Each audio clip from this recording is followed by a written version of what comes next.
Soy Nuria Sanz Gallego, soy la directora y representante de la UNESCO en México. Soy española, nacida en Madrid hace ya algunos años. Inicié mi carrera con las Naciones Unidas en el año 2001. Sin embargo, he trabajado durante toda mi carrera profesional en el multilateralismo, que es en lo que confío, en lo que me ha hecho mejor persona y en lo que me ha permitido tener un bagaje cultural y geográfico del mundo entero gracias a las organizaciones de cooperación internacional. Tuve que trabajar en Sarajevo, trabajé en Bosnia y Herzegovina y una de mis principales escuelas para la vida fue también la guerra de Kosovo. Entendí perfectamente en el Consejo de Europa lo que significaba la identidad cultural como gran aventura de la identidad de los pueblos, pero también como gran desventura para la fragmentación de lo que se había consolidado en Europa como esa Europa conjunta, y lo que vimos en la década de los 90 pues no era más que destrucción y una imagen múltiple, fragmentada, dolorosa de lo que significó la falta de entendimiento entre pueblos de identidad milenaria. Eso me llevó en mis primeros momentos profesionales multilaterales a confiar en estar en un equipo multicultural. Esto para mí ha sido fundamental en mi trabajo, en mi carrera y en mi vida.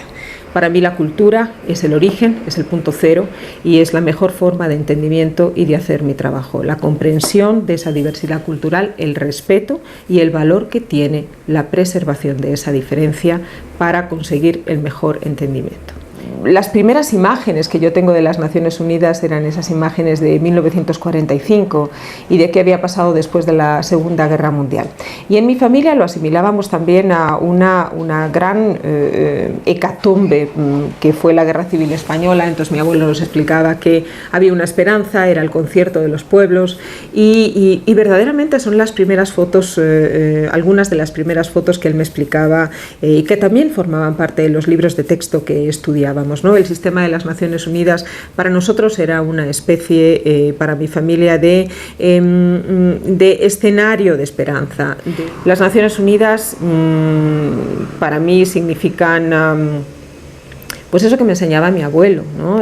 Cuando yo no entendía algunas de las fotografías de mis primeros libros de texto en la escuela y yo no sabía qué era la conferencia de Washington y no sabía por qué había un lugar en Nueva York donde iban todas las culturas del mundo. Pero quizá eso también se lo debo a mi abuelo. Mi abuelo era una persona que educó mi curiosidad y mi biblioteca inicial fue la biblioteca de mi abuelo, y cuando no sabíamos una palabra pues no íbamos a Google.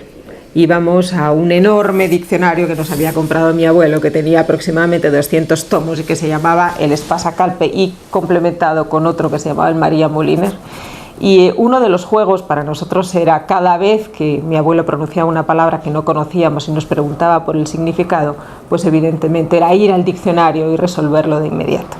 Y esa curiosidad y esa cultura al libro y el respeto al libro, por ser una forma de ampliar mi curiosidad y mi conocimiento, eso se lo debo principalmente a mi abuelo y a gran parte de mi familia. Y fue con él con el que yo vi algunas de las primeras fotografías de lo que fue el año 1945 para el mundo. Hablábamos mucho de la guerra. En España se había pasado una guerra civil muy importante, que fue especialmente difícil para mi familia, puesto que eran republicanos y sobre todo también anarquistas intelectuales desde finales del siglo XIX. Realmente lo que fue muy importante para mí es fortalecer esa cultura a través del libro desde que éramos muy pequeños, y cuando llego a la UNESCO pues evidentemente me ocurren cosas interesantes. El primer día tomo un ascensor para ir a una reunión a finales de la mañana, y cuando entro en el ascensor de la UNESCO hay una persona dentro y ella me dice: al 7º piso, por favor, en castellano. Y yo me giro, él me mira y me dice: I beg your pardon, I go to the 7th floor. Y yo le digo: no, puede usted hablarme en castellano porque soy hispanohablante. Me dice: ah, sí. Y en ese momento yo reconozco que ni más ni menos es el señor Pérez de Cuéllar. En aquel momento embajador en Perú y embajador de Perú ante la UNESCO, pero para mí era la foto viviente de ese señor que yo había visto en mis libros de texto, que había sido el secretario general de Naciones Unidas. A mí aquello me marcó extraordinariamente. Yo pensé, este es el gran lugar de las oportunidades. Tanto fue así que tuve la gran suerte de desarrollar proyectos en Perú y sin duda trabajé directamente también con el señor Pérez de Cuéllar y me enseñó a ver cuál es el papel de la diversidad cultural en la que él confiaba plenamente. Como ustedes saben, el señor Pérez de Cuéllar para nosotros ha sido una personalidad indiscutible del valor de la cooperación cultural y de la diplomacia cultural en toda su carrera. El hecho de que en Naciones Unidas encabezado por la UNESCO exista un informe sobre nuestra diversidad creativa, pues se debe a su gran entendimiento y a su gran labor diplomática. Soy americanista de convicción y de formación, pero sobre todo de convicción.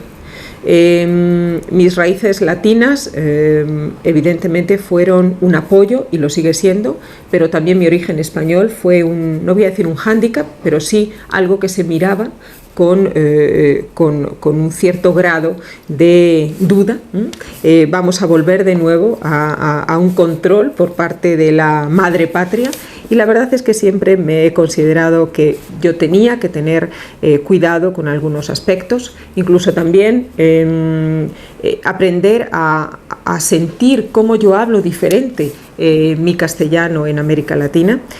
Y durante 10 años de mi vida, además de todo lo demás y del trabajo diario, desarrollamos el trabajo que llevó a América Latina, a 6 de sus países, a desarrollar, a presentar la candidatura de la mayor nominación en la historia de la lista del Patrimonio Mundial, y estoy hablando del Capacñán, del sistema vial andino. Es decir, todo aquello que nos ha quedado desde casi 3.000 años de historia hasta la actualidad de lo que fue el imperio y el sistema de comunicaciones incaicas prehispánicas.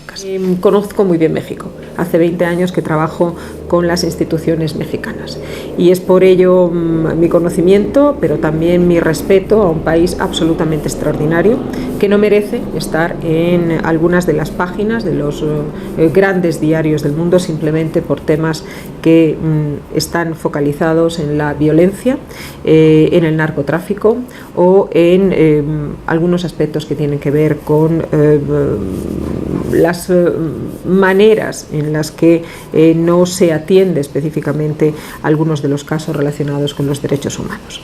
Creo que este es un extraordinario país y que es una suerte trabajar en él, y que para nosotros como agencia existen 2 propósitos. Entender cada día mejor un país extraordinariamente complejo en lo político, extraordinariamente complejo en lo cultural y extraordinariamente sofisticado en todos sus sistemas de gobierno. Pero también, por otra parte, queremos que esta oficina, la oficina de la UNESCO en México, sea ese lugar y esa plataforma desde donde también se dan muy buenas noticias, desde donde también nosotros queremos sacar al mundo que luzca y que brille y que se sepa lo que de maravilloso existe en este país y lo que de extraordinario este país nos permite cada día.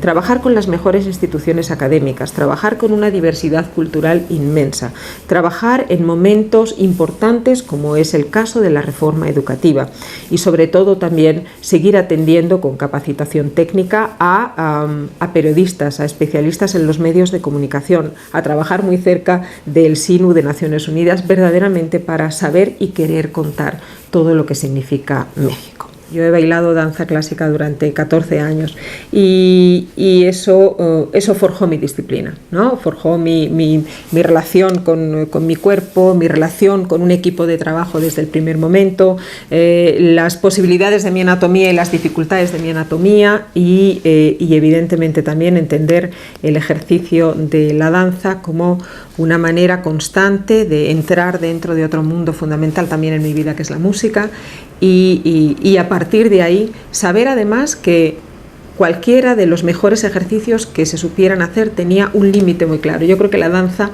me enseñó a ver un principio entusiasta, pero también un final cercano, y eso es lo que también motiva en mi vida la manera de ver cuál va a ser el fin de esto, cuál va a ser la forma de continuidad, pero pensar en el fin, no pensar solamente en el origen de una idea, de una actividad o de un proyecto. Creo que soy bastante entusiasta, bibliófila por naturaleza. Cada vez que tengo que hacer una mudanza, los señores de la mudanza me dicen: bueno, y entonces en esta habitación, ¿cuántas cajas necesitas? Sin haber visto la habitación. Le digo, pues necesito 100 cajas. ¡Ah! ¿Cuántos hijos tiene? Digo, no tengo hijos. Lo que tengo son 16.000 volúmenes que viajan conmigo por toda la geografía mundial. Me encanta bailar. Ya no ballet, evidentemente. Me encanta, me encanta el cine, pero soy una entusiasta principalmente de las artes plásticas, ¿no? En cualquiera de sus modalidades.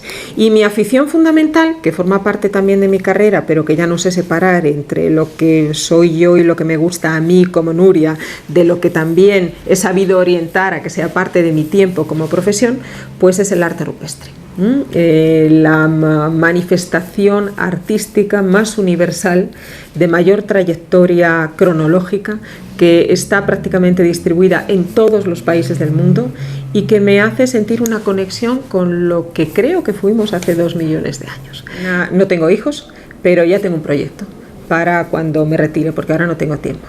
Pero cuando me retire yo sí quiero organizar una escuela de niñas de diversos orígenes, de diversas culturas, y a ver lo que pasa. Y ojalá pueda devolverlas lo que el mundo y lo que las Naciones Unidas pues me dio a mí en términos de comprensión y de respeto a la humanidad.